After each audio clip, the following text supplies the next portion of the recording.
Hello. In this video, I am going to explain how to screen mirror your Android device with TCL or any other smart TV. First, open Play Store. Search Google Home and install the app.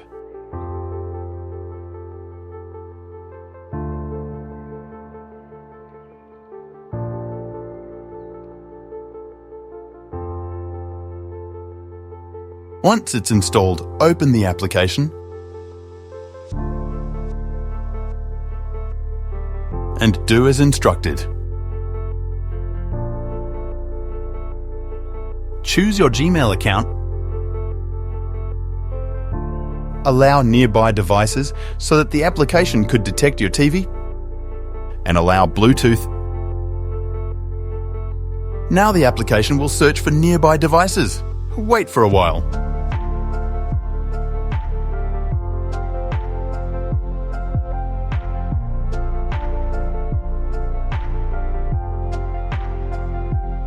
I am cancelling it since my device is already detected, but once your device is detected, choose device icon at bottom and choose your TV.